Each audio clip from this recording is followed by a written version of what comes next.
好咁樣咧，今日咧我哋咧做一個 pre-cook training 嘅第一課啦，就關於 chapter one 冠軍傾單心態啦。咁點解要再講過呢一樣嘢咧？因為我發現咧好多 agent 咧，你出到去見客嘅時候咧，通常咧因為你好耐冇sell 過單啦，又或者新人上場嘅時候咧，你好驚啊，對住個客好怯啊，你啲新同事喺度都會明白㗎啦。咁所以點樣可以處理到呢個問題咧？就係你去令到你自己咧長期都係保持一個我係 champ 嘅感覺，就係我一出到去咧我就係一定贏㗎啦。喺銷售入邊嘅層面咧，係大家一個相對上個信念壓唔壓到佢嘅情況，所以 that's why 咧，千祈唔好怯，講咗先 ，OK 嚟啦。好啦，咁冠軍傾單心態咧，會分別有下邊8個嘅 chapter 嘅，咁啊都係講啲心態嘢啦，點樣去處理啦，你嘅目標係如何啦，等等等等啦。好啦，第一啦，放大少少啊，記住問題一，究竟咧你去鼓勵你個 friend 去儲錢咧係有冇錯嘅先？個焦點咧應該係放喺鼓勵去儲錢呢件正確嘅事上，而唔係佢係咪同我買。你要令到佢有儲錢嘅 mindset，再慢慢佢願意將啲錢咧擺喺 AIA 嘅戶口嗰度。點解呢個咁重要咧？就係如果你下下都覺得 sell 佢去買嘢係好似喺佢個身上攞走佢啲錢咧，其實會令到你咧根本好難去開口去講嘅。所以你要記住，今日你有冇攞支槍去逼佢去買嗰份保障啊？冇啊嘛！你今日有冇逼支槍叫你去做張4000蚊嘅被動收入啊？冇噶嘛，係你自願噶嘛。你要係有咁嘅諗法同埋心態先，咁就令到你個身份認同會高啲嘅。第二樣，朋友有事嘅時候，究竟用自己嘅錢定係保險公司嘅錢咧？其實係唔係有事都好咧，佢都係要用錢㗎啦。你係冇辦法叫到個醫生係義務去收你錢㗎嘛，係嘛？醫生都要養妻活兒㗎，醫生都要供樓㗎，醫生都要養車㗎嘛。咁喺咁嘅情況下，其實你係咪都要自己俾㗎啦？所以保險咧，其實只係一個工具，去幫一個客去抵禦風險、去槓桿、去分散風險同埋保存資產嘅啫。你嘅責任就係提供呢個工具俾佢知，買唔買係佢嘅事。記住呢句説話。你今日賣魚嘅就係劏魚，你今日揸車嘅就係負責揸車車個客去一個目的地。你今日係做保險銷售員嘅，你就要負責講個保險 product，然之後賣俾佢嘅啫。That's all。佢買唔買係佢嘅選擇，你講唔講係你嘅責任啦。好啦，第三樣，你有冇因為自己嘅專業而睇低自己咧？定係你覺得自己咧其實係同其他行業嘅專家一樣咧？你應該為自己嘅專業去感到自豪同埋放膽去講理財、保險同埋投資嘅原因係咩咧？好多人做呢個行業，俾人睇低個感覺好差咧，就係因為佢覺得你係一個相對上 salesman 咯。但問題其實我哋識嘅嘢係好多啊。第一個 plan 係 term 唔係 term 啦，係終身唔終身啦，個醫療係入門定係高端啦，或者佢係咪買錯嘢啦，個 MPF 點樣去做 grouping 啦，其實所有嘢根本對於一般普羅大眾嘅市民佢都唔識嘅。咁點解你會覺得你自己渣咧？冇可能㗎嘛！你應該覺得你自己勁先得啩，應該覺得自己勁先得啩，係咪啊？咁所以喺呢一個情況下，唔該你當你自己係一個專家，尤其考撈埋嘅同時，你花10個牌嘅時間，比任何人讀嘅書都多，你應該係可以專業啲嘅，係咪啊 ？OK， 好啦，第四點樣睇客戶 say no 咧？做得好嘅人咧都會視 no 係一個機會嘅，因為你要記住，最驚係咩咧？係個客佢唔俾反應你，唔 show 你，唔覆你，呢啲先係最驚嘅。你唔知點 handle 佢啊？波又試過啦，個客冇反應嘅，好又唔知點，唔好又唔知點咁樣，所以個關鍵咧，佢越講唔好，你就可以越縮窄到個範圍。譬如點樣咧？Mandy 啊，其實咧，你覺得呢個計劃咧係相對上咧應該都係適合嘅，係咪啊？咁你咁 no 我啦，係啦，唔係好啱你，唔啱你嘅原因係咩啊？係咪因為預算嘅問題啊？都係嘅，咁其實你都同意呢個計劃需要嘅，只不過預算可能相對上太貴，咁不如我哋試下減細呢個 budget 題啦。咁呢個都係常見呢一個 say no 嘅情況下，你去縮細個 budget 令到張單成交嘅。OK，咁所以佢 no 咧，佢越 no 你應該越興奮嘅，因為越 no 得多咧就越接近個成功機會啦。跟唔跟到？咁樣去諗嘢嘅，唔係佢 no 你就頹咗。OK，所以如果佢 no 你100萬嘅話咧，你要問翻佢點解唔100萬啊？咁樣啦。OK， 好啦。第5個係超級重要嘅，對一啲相對上成日想跳步嘅同事聽住啦。你究竟為一張保單付出幾多錢咧？你究竟為一張單你用咗幾多時間準備咧？係決定你嘅基本功紮唔紮實嘅。300蚊又好，20蚊都好，其實你都應該係擺好多時間心機落去嗰張單度嘅。因為你而家一起步，越擺得越多時間咧，你日後咧就應該係越輕鬆越舒服㗎啦。好，第5啦，第6就係你大膽提出成交，你一定要傾完之後咧去 close 成張單嘅。好耐以前我啱啱做嘅時候咧，喺一張新都會嘅太興嗰度去 sell 一個朋友鄧敏學 Johnson， 個中學同學嚟嘅。咁咧傾完晒所有嘢咧，傾完個 full production 啦，上翻去上邊咧，咁講完個 budget 啦，咁就係賣8蚊一年，1000蚊一個月咯。跟住佢就，咁係咪即係而家要簽啊？佢咁樣問翻我。咁所以咧喺呢一刻咧，我就好記得呢一個啦，就係我講完晒所有嘢咧，我冇提出 closing 啊。我冇叫佢提早 set up 呢個保障 account 啊，所以你一定係傾完晒所有嘢，翻上去個 budget 都 OK 嘅嘛。咁如果 OK 冇問題嘅話咧，咁不如我哋快啲實行呢個保障計劃咯。如果呢個冇問題嘅話，咁不如我哋快啲實行呢個理財計劃，實行你嘅 passive income 咯，咁樣去鼓勵佢 urge 佢去做呢個計劃。OK， 好啦，好咁啊，第4頁啦，好快嘅15頁啦。咁我哋要反問自己咧，究竟咧就係我哋咁樣去做呢一樣嘢有冇錯先？我哋買嘅產品係冇錯，我哋買嘅計劃俾人哋將來冇錯噶嘛？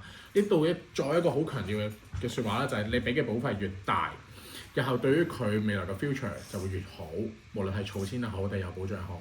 佢俾嘅保費越細，對於佢未來嘅 future 咧就越閉翳㗎啦。OK， 無論係錢又好定風險管理都好，都係越閉翳㗎啦。記住呢個 powerful phrase 啊！好啦，提升簽單能力同埋你嘅狀態至關重要。喺呢個行業最關鍵根本就唔係你識幾多 skills， 最關鍵係你個心態究竟穩唔穩陣。你對於一啲高低起伏，究竟你係咪都係平常心去處理？咁平常心到嘅話咧，其實你好簽到單，你唔需要極興奮；簽到單你都唔需要太失望，而係你係應對咗成件事，你平常心咗自己，其實就 OK 好多㗎啦。好啦，釐清自己心態明啦。咁呢個咧都係將保險呢個工具費重複啦。咁記住300蚊 FYC、3000 FYC、3萬蚊 FYC 定30萬 FYC 咧，都應該係用好多時間準備嘅。因為你做一張300蚊 FYC，你都用咁多時間準備咧，個客就會覺得咁細嘅嘢你都肯咁願意去為我去付出，佢就會覺得你係好好㗎啦。咁大嘅客你都更加應該要用擺時間去付出啦，明唔明白？咁細客大客都會欣賞你呢個態度，然後願意俾 referral 你嘅。係啦，你要俾個客一種嘅咁嘅感覺 ，OK？ 好，再嚟啦。咁有啲可能重複過，但係有啲同事係冇聽過，咁我再嚟講啦。目標第一，行動嘅時候你要擺低你嘅邏輯，係啦，唔好 preset 個客係點樣諗，係啦，千祈唔好幫個客算命，要算命都係算佢嘅上上籤，樂觀啲去諗嘢 ，OK？ 咁樣到，好啦，亦都唔好預設個客識幾耐先會轉介紹俾你嘅，或者簽唔到單就唔會轉介紹。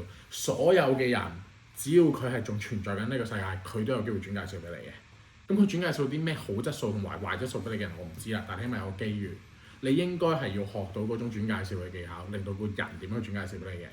只要創造夠足夠嘅價值咧，令個客良好咧，其實就可以介紹人俾你㗎。咁咩叫 value？ 係啦，咩叫為之 value？ 可能係你跟佢孤兒單服務解決佢啲問題啦，可能你幫佢 claim 唔到錢又 claim 到錢啦，可能佢同個積金業 back and forth 好多嘅問題，然之後佢好想死，跟住你去幫佢解決問題啦。又或者可能琴日我特登走去呢個尖沙咀河內道去幫我個 friend 去收翻一份佢半年前一個保誠經紀應承佢嘅 MRI report。咁呢啲都係叫咩？創造價值咯。呢一啲嘢嘅細微位，你係會令到個客人感覺點樣咧？你係跟得貼嘅。呢啲就係叫做價值位跟得貼。咩叫跟得貼唔貼呢個位？個客咧，佢會因為收到你張生日卡、月餅卡嗰啲咧，佢會開心。但係呢啲唔係 value，呢啲只係一個額外增值服務。你要諗清楚咩叫為之 value， 係幫到個人去解決問題。咁樣度，好啦，想做咩直接大膽開口得㗎，你係目標為本嘅 ，OK？ 目標要凌駕你嘅情緒，有幾想做到？係個問題係關鍵係你有幾想做到啫？你有幾想喺後生嘅時候買到架 Tesla full pay 咗佢？究竟係啲咩咧？呢啲嘅你要諗。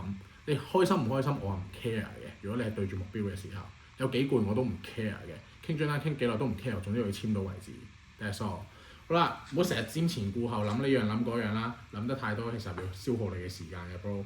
好啦，幫我自己設定時間，今個禮拜我要幾多張單？今個月我要幾多張單？我要做幾多 FYC 出嚟？用幾多張單做幾多個客？你應該個腦係有呢啲嘢嘅，而唔係咧行下行下又唔知啦，又一個月咁樣啦。OK， 繼續。好啦，名人案例邊個嚟㗎呢個？全紅嬋，第二嗰個咧？菲比斯。呢兩條友佢都係點啊？佢兩條友都應該係冠軍嚟㗎啦，係嘛？你諗下阿全紅嬋，佢瘋狂喺度跳水，鑊鑊個水花都唔會濺晒出嚟嘅，個原因係咩？佢練過好多次啊嘛。你覺得佢咁樣跳法佢開唔開心啊？我諗佢都可能開心，亦都可能唔開心嘅。但係問題係佢開心唔開心佢都要做㗎嘛，因為你係呢個身份啊嘛，你係呢個行業㗎嘛。咁所以如果你係想喺度留得低嘅話，就算開心唔開心都好，明嘅有情緒嘅，但目標為本 OK， 所以 that's why 點解可能你見到我喺 recruitment 上呢一刻，因為我目標好清晰，我要20個 direct 有人入，如果唔係太低質，其實我就會揀入嚟㗎，因為我需要一個大嘅量去攞嚟做咩咧？去攞嚟睇下有冇機會 slash 變 full time 啦，又或者可以利用到佢嘅 network 同埋人脈繼續擴充落去咯，跟唔跟到 ？OK。好啦，呢度啦，耶穌與彼得馬蹄鐵片嘅故事。好啦，講下經啦。以前咧，耶穌就帶住佢嘅門同阿 Peter 仔咧，咁啊遠行咯喎。咁喺過程中咧，阿耶穌咧見到地下有啲馬蹄鐵片，咁啊耶穌叫 Peter，喂阿 Peter 仔，唔該你執起佢啊！陣間咧行到一個時間咧，我哋就賣咗啲鐵片佢嚟換啲水啦。好啦，但係 Peter 咧就覺得好 Q 辛苦啦，咁聽唔到啦，咁啊遠行一陣咧就覺得唔應該咁快要飲水同埋食水果咁樣啦，咁啊唔鬼理耶穌啦，咁耶穌冇出聲咧，咁啊自己默默咁樣幫佢執。咁去到某個地方嘅時候咧，耶穌咧就賣咗啲鐵片啦，咁啊換咗18粒車厘子。咁啦阿 Peter 仔咧咁啊唔聽人講啦，而家開始口渴啦，又好鬼攰啦，又好想食嘢咯。咁耶穌見到咁嘅情況咧，佢就每行幾步咧就跌一粒車厘子，咁啊足咧每行幾步又跌一粒車厘子，咁啊令到阿 Peter 仔咧彎腰咗18次去執車厘子嚟食。咁其實呢個時候咧，耶穌同佢講啦，如果唔係你當初睇唔起嗰啲咁嘅鐵片，其實又唔係怕麻煩嘅話咧，你今日就唔需要彎腰嗰18次去執車厘子啦。咁其實個目標咧係想話俾你聽係咩咧？就係其實有好多嘢咧都係一點一滴去積落嚟嘅。你看似唔重要、唔細微，又或者唔想讀嘅書咧，其實全部嘢咧都係幫緊你日後咧去令到你自己去成長同埋成功嘅。所以唔好看似嗰啲唔重要嘅，你覺得唔重要就唔做，因為你未係有成果，所以你需要做咯。明唔明到 ？OK， 好啦。繼續啦，設定目標同細節啦，每個 appointment 都要 set 好咩 set 啊？譬如我自己咧，黃色 sell 自己 build trust 啦，做好 fact finding，有機會俾你做 present。聽住啦，各位 pre-coach training 嘅同事，就係你而家呢一刻咧，你應該係需要做係做咩咧？做黃 call，你係必須要令到你身邊嘅人去同你做好 build trust 嘅。點解要咁樣做？因為一個 pre-coach training 嘅同事，就正如我所講，你唔會一出嚟同佢講，我轉行做保險啊，有啲咩俾我 sell 㗎嘛？唔會㗎嘛，係會出嚟嘅時候，佢慢慢同佢講啊，我係做呢個行業嘅，有需要揾我啊。我做呢個行業嘅，我知你成日去旅遊保，不如俾我call個價啊！喂，其實我都知道你好似有車保嘅喎，準備買 Tesla 嘅喎。咁如果準備買 Tesla 嘅話，咁其實你想要全保定三保啊？不如我幫你 call 個價等等嘅情況咯。係一啲開口問啲嘅，等人知道你做呢個行業，同埋最重要係判斷佢個態度係對於你係正面、中面定係負面。你記住買保險咧，得呢一種咁嘅人嚟啫，常會買嘅 ，ready buyer 買嘅，你入行講到幾難都佢都會買嘅。最差唔會買嘅，天選之人嚟嘅，點都唔會買㗎啦，買嘅都係俾面你嘅啫。但係個關鍵唔係呢個同呢個，呢個會點咧？好快用完嘅你嘅人脈，呢個會點咧？佢點樣都唔會買啦。個關鍵係中間，你點樣令到中間嘅人不停咁樣推前去同你買？呢個就係靠黃 call 去幫手啦。OK， 好啦，綠色可以 present 嘅 appointment 就有機會簽單啦。咁呢度紅色咧，以翻我哋嘅師傅為例咧，佢就用標第一嘅，咁啊狀態係非常高漲啦。但係 anyways，俾你去理解一下就係如何解決呢個客源嘅問題啦。客源嘅問題永遠都係源自於活動量嘅問題。咁呢個係其中一個月嘅 schedule，其實過往咁多個月 schedule 我都係咁㗎啦。所以 that's why 咧係靠活動量去取勝，量多人瀟灑，量唔多嘅話你就會好糾結嗰個人買唔買。但係如果你個量夠多嘅話，個結論係咩咧？你就唔使驚個客簽定唔簽啦，因為你有大班人俾你去見啦。recruitment 亦都係一樣 ，OK？ 好啦，望一望啦，好清晰分清咗自己個時間表，有啲咩係做咗，有啲咩係冇做嘅。今個禮拜可能我大部分擺喺綠色 call，有啲可能擺喺紫色 call，咁你紫色就 recruitment， 所以你好清楚知道自己時間用咗喺邊度，你一定要知啊 ，OK？ 好啦，咁啊注重細節同埋呢個時間管理啦，搞清楚咧一啲係究竟你私人銀行同埋零售銀行嘅分別。如果咧對於一啲可能你已經係爭啲 MDRT， 但係你想變 MDRT， 或者試過 MDRT 但係甩咗 MDRT 嘅同事，或者 MDRT 想變 double MT 或者 COT 嘅同事，呢一 part 咧你好重要知啦。零售銀行就係咩人都做，咩人都要幫佢開戶。私人銀行就係冇100萬美金我都唔同你開戶嘅。你要為你自己 appointment 同時間一個好清晰嘅定位。譬如啦，我自己為例，冇1萬蚊佣金咧，夜晚我就唔見佢㗎啦。個原因係咩咧？夜晚嘅時間我應該擺落去做 recruitment， 去吸引一啲更加多嘅人才翻嚟，又或者係可能俾我最重視嘅人去陪佢嘅。咁所以咧，可能一啲1萬蚊以下嘅情況咧，我就會晏晝簽或者下午茶簽啦，或者禮拜6日朝早簽啦。OK， 咁同埋記住，冇 production 嘅活動咧，你係需要自行決定佢出唔出席嘅。咁對於一啲好新嘅同事，你係黃色 appointment 緊咧，其實好難去判斷究竟有冇叫 production 嘅，因為你可能係識緊新朋友啦，又或者係可能係你去 build 緊 trust 啦。咁但係你 build trust， 如果你 feel 到嗰個人係正面嘅，或者有得跟嘅，其實佢就叫做一個潛在 production 嘅 appointment 咯。但係對於可能你已經做得耐嘅同事啦，其實你好清晰知道我見佢有冇意思先，係啦，或者我見佢有冇機會俾到意外收穫我嘅先，我見佢有冇機會俾到 refer 我先。咁喺啲咁嘅情況下，然之後你自己決定究竟佢見唔見佢啦。OK， 但係切記咧就係 prospecting pros 得太多咧 pros 到真係自己玩咗，跟住就唔記得咗做嘢啦。呢個係好危險嘅。OK， 好啦，成功嘅人咧全部都係厚面皮嘅，每一個 no 都係為 yes 做準備，所以千祈唔好擔心俾人拒絕。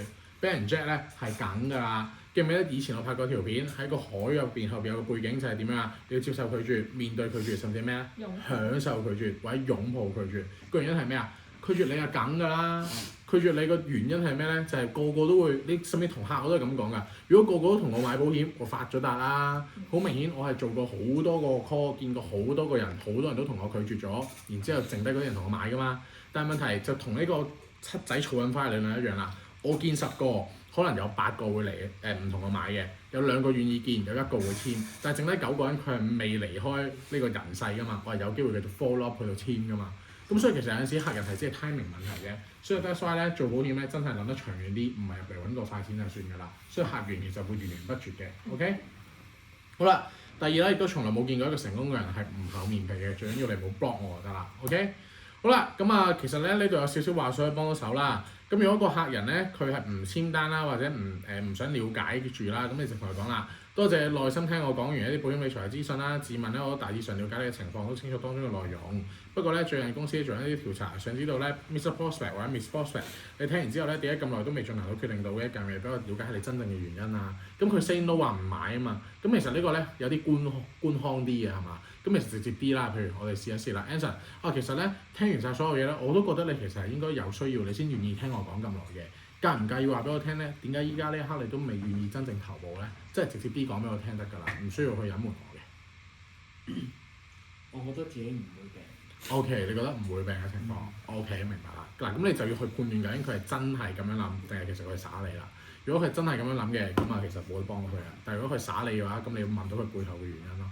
即係你係要透過問，你要知道發生咩事。Agent 最重要係咩咧？唔係識講，係識問。O.K. 好，最尾啦，完。O.K. 幾多分鐘大家？10零日。